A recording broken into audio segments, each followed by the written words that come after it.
Algebra. Don't know what a sliding rule is for, but I do know what it was too. Having this one to be with you. What a wonderful world this would be.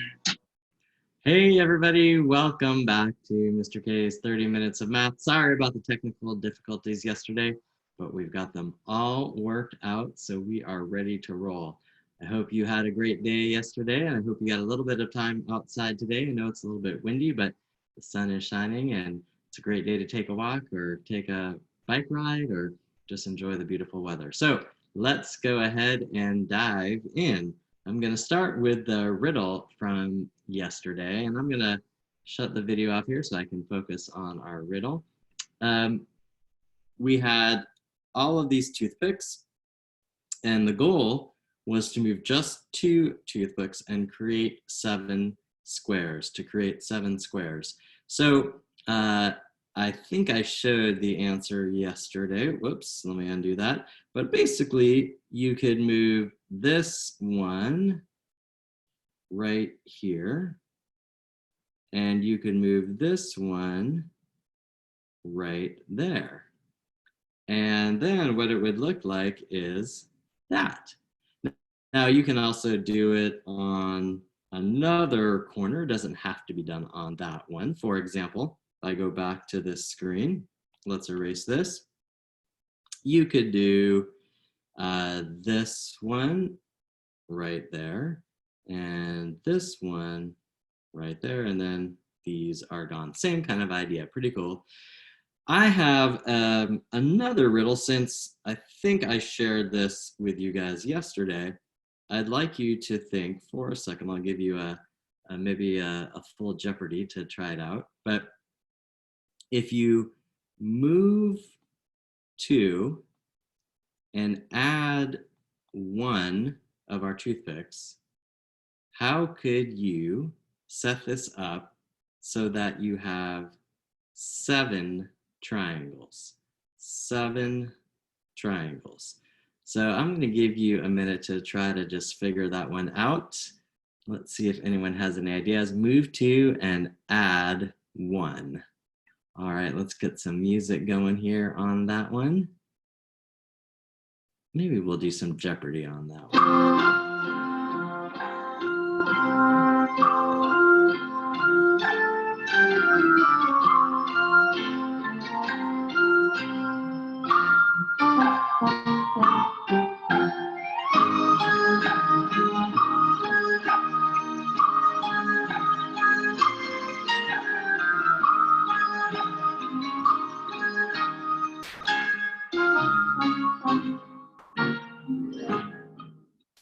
All right, well, welcome back. How could you move 2 and add 1? Well, I'm going to show you. Let's start with this guy. I'm going to move him over here like that. And then let's move this one. I'm going to move this one over here like that. And then I'm going to add 1 more right here. So there we'd have 1, 2, 3, 4, 5, 6. But I said 7. So where would the 7th triangle be? Well, it is right here. The big one. So there you have it. Move 2, add 1, and you get 7 triangles. You could share that with a friend or with your family or brother or sister. See if they can figure it out. All right, let's move on to our homework from the other night. We had some fraction addition problems, and we needed to use a number bond to decompose the sum and then record the final answer as a mixed number. So number bond to decompose the sum, and then your final answer as a mixed number. So let's do a few of these. 3/4 plus 3/4. We have 3, and then we add 3 more. Then we have 6/4. And if we use our number bond, well, we know 4/4 is 1 whole. and then we would have 2/4 left over.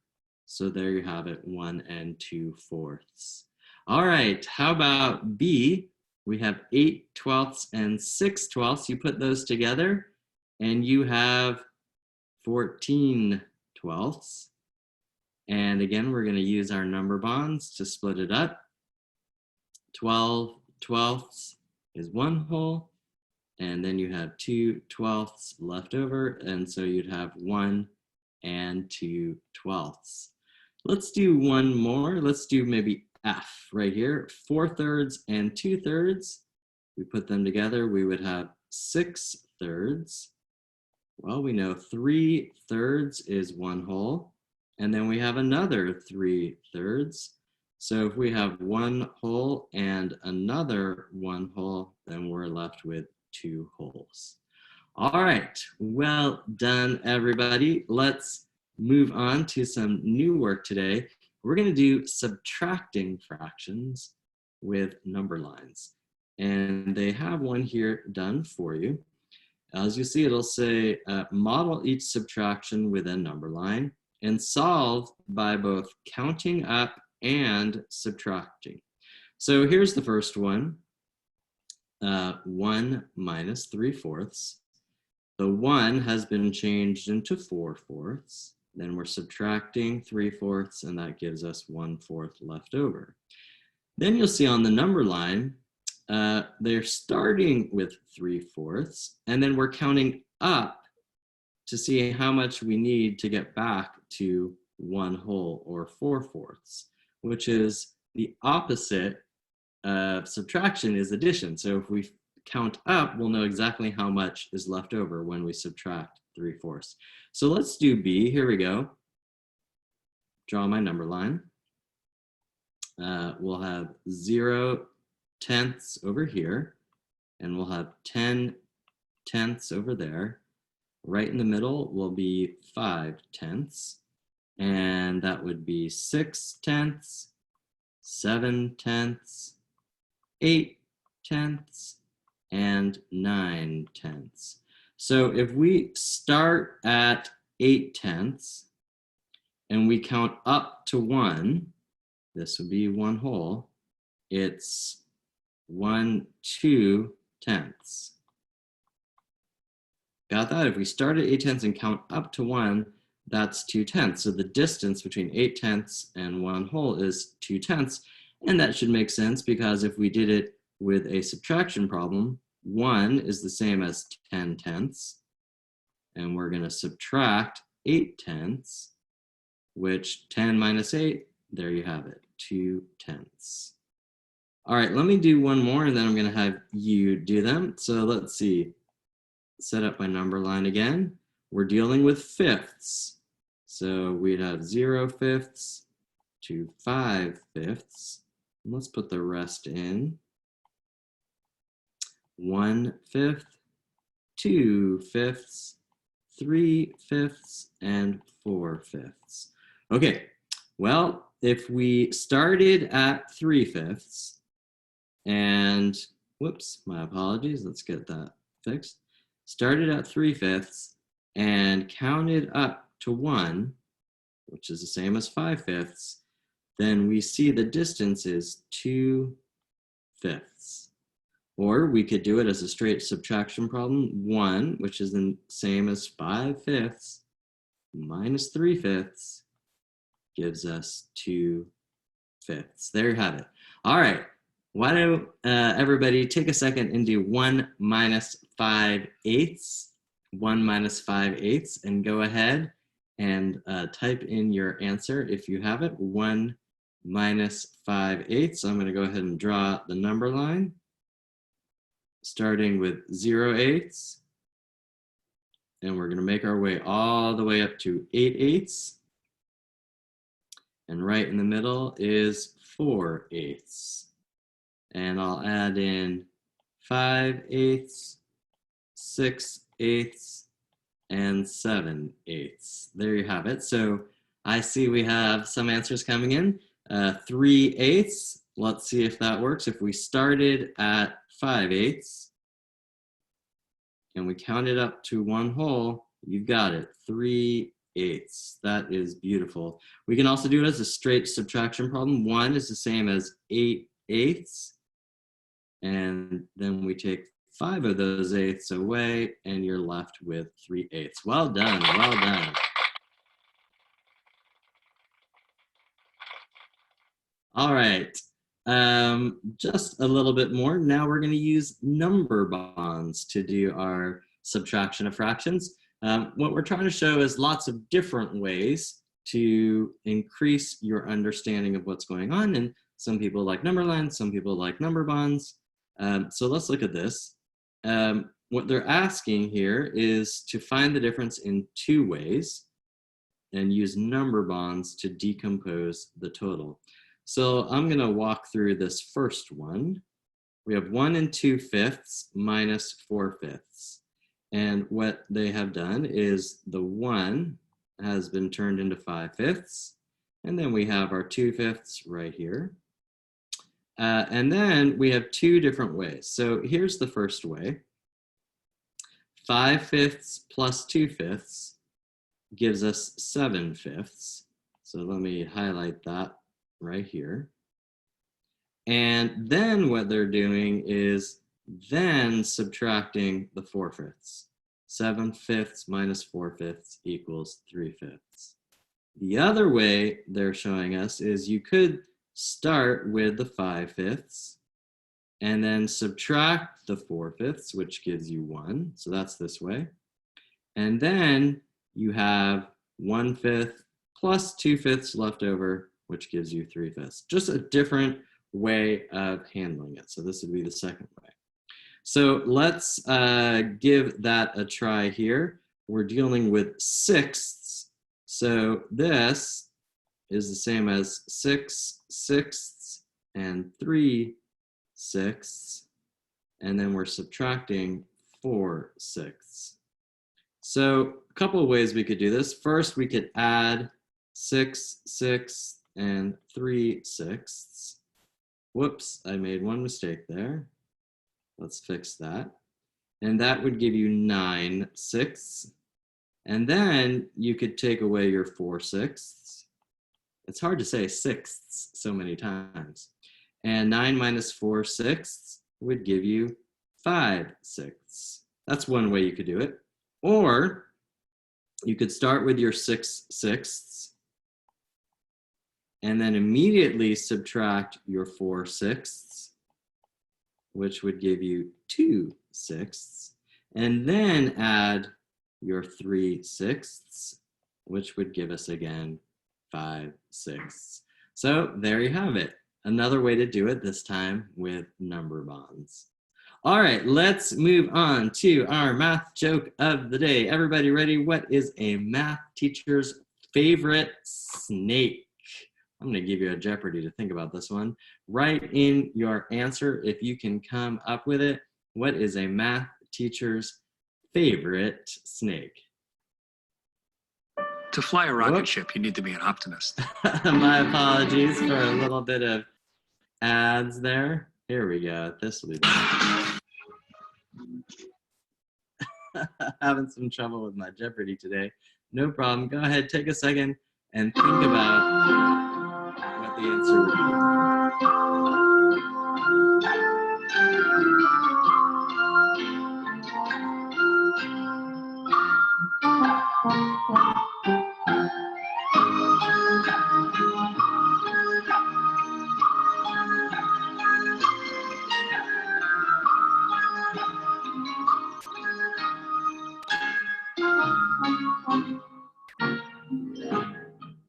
All right, welcome back. Oh my gosh, we have such a great answer that is not actually one I was thinking of, but we have from Ezra and Adder. That is outstanding. I have to give that a big laugh. I'm gonna have to use that at a later date with some math students. Henry also wrote in a scale of math. Ooh, I like that one as well. Well, here's what I was actually thinking of, a python, Do you guys remember pi from the other day? Whoops, my apologies for that. Let's review what we were talking about with pi. Remember, it's this Greek letter right here. And does anyone remember what is the amount that pi equals? And I mean roughly, not exactly, because if you remember, pi goes on forever and ever and ever. So what's an approximation for the number pi? Let's see, does anyone remember? I'll give you a few seconds to type it in. What does pi equal? Would you say it's equal to 1, 2, 3, 4? Which one is it pretty close to? I'll give you a few seconds to write in. Let's do a drum roll.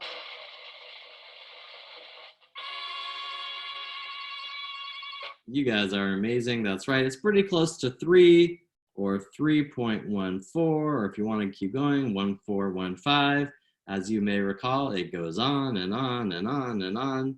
So if you want to really impress people, you can memorize this whole chart and they will be overwhelmed. But that is a whole lot to remember. And don't forget, right here, you see those dots? That means it keeps going and going and going. All right, let's just use 3 for right now. It's the simplest to kind of think about. The point is understanding how you use it, not the exact number. So remember what we talked about, there's this really cool relationship. If I painted this tire on the outside red, and then I rolled it one time on the ground to make a line, okay? And I rolled it one time around, just one time around. That line would equal pi, would equal pi times the distance across the middle, okay, across the middle. And we call that the, dun, dun, dun, dun, the diameter, or D, diameter. So if the diameter is 2 feet, what would the distance all the way around be? And let's just use 3 for pi. If the diameter is 2 feet, then the distance all the way around would be 6 feet, a little bit more because pi is a little bit bigger than 3. If the diameter was 3 feet, well, then the distance all the way around would be 9 feet. The distance all the way around, the red, is called the circumference. Circumference.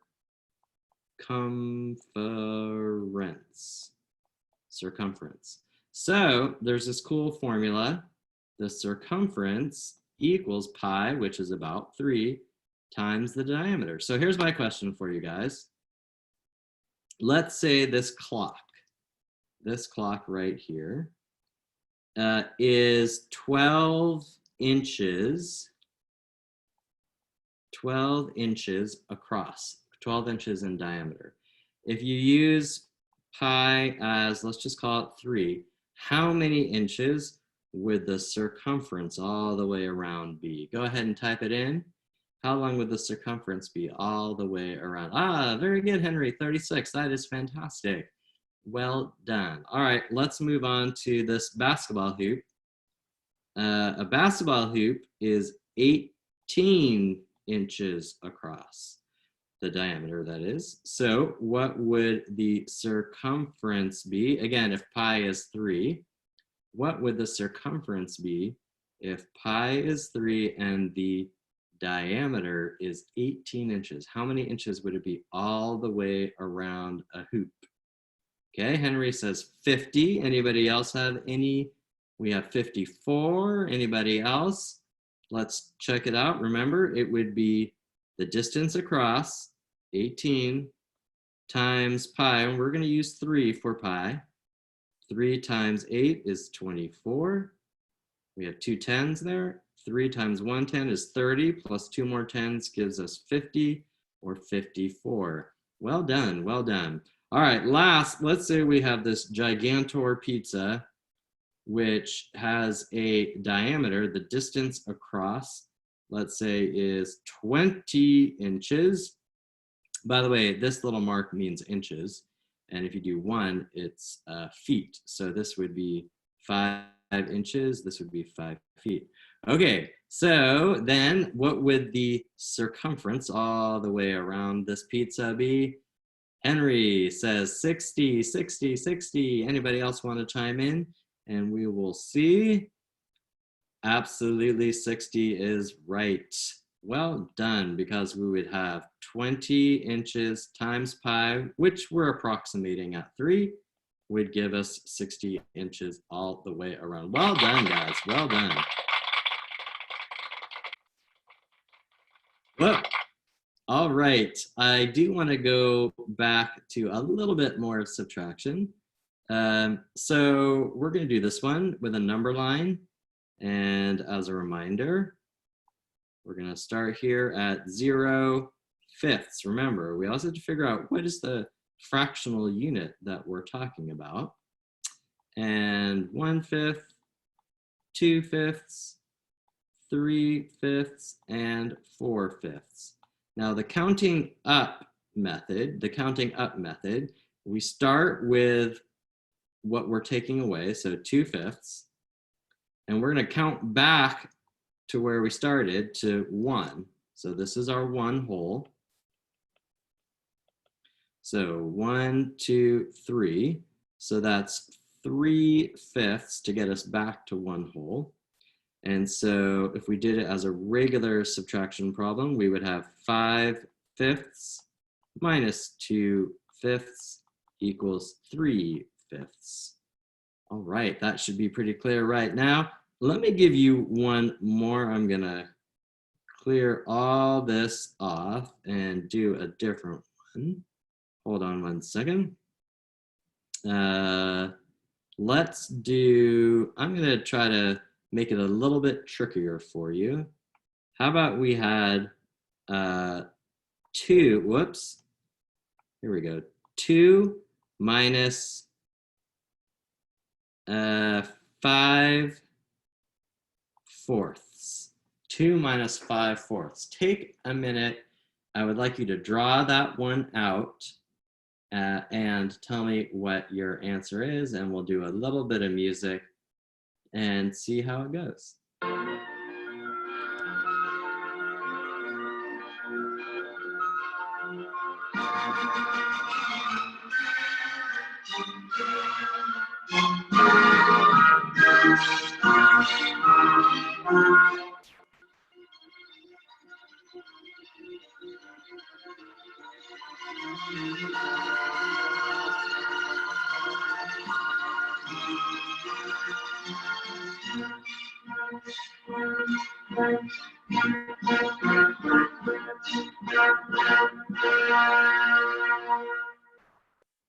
Okay, welcome back. So let's do this in a few different ways. First, let's do a number bond way. Remember, what is the fractional unit we're dealing with? We are dealing with fourths. Okay, so if I did my number bond, I have 1 whole and another whole. Remember, 4/4 is a whole. Okay, so I have 4/4. That is our 2, and then we're subtracting 5/4. So this guy over here is 8/4, and then I'll bring in my 5/4, and so 8/4 minus 5/4 gives us 3/4. So that's one way to do it. Another way would be to, we could decompose our 5/4 as well. So let me try that. Hold on. Let's try that. Let's get rid of this. Let's get rid of that. Okay, 5/4. And let me get rid of that. Okay, so 5/4, let's do our number bond on that one, is the same as 4/4 plus 1/4.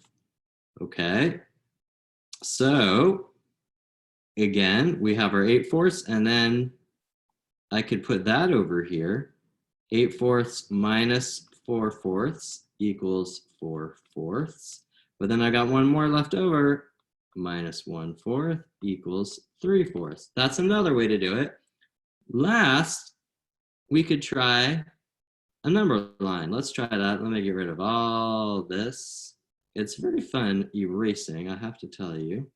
It feels kind of like you're doing it on a chalkboard, but there's not all that dust.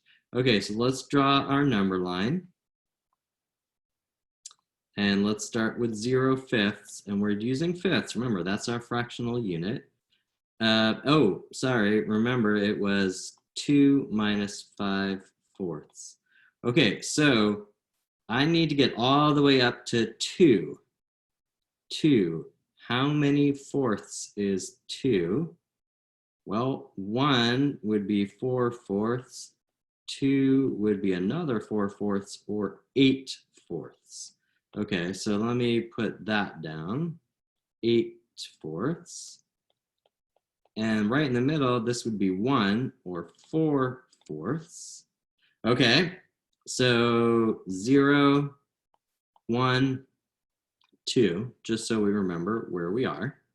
And then if I wanted to put in the parts in the middle, this would be 5/4, 6/4, 7/4. Okay, and this would be 1/4. Whoops, I just realized I used a fifth here because I was looking at the original problem and we really wanted a fourth. Fixed now. 2/4 and 3/4. Okay, if we're doing the counting up method, we'd start with what we're subtracting, right there, 5/4, and we'd count up to what we're starting with, our 2. So that would be 1, 2, 3, 3/4, which is exactly what we got the first time around. You could also go the other way and just start with our 2 and subtract our 5, subtract our 5/4, and you would end up like this. 1, 2, 3, 4, 5, which gets you to our answer of 3/4. So there's 2 different ways you could even do it on the number line. All right, well done, everybody. We are nearing our time, but before we go, I'd like you to go ahead and do this first one for tonight's homework. 1 2/7 minus 5/7. Go ahead and just take a minute and work that one out. Try to draw your number line too. That would be fantastic. 1 2/7 minus 5/7.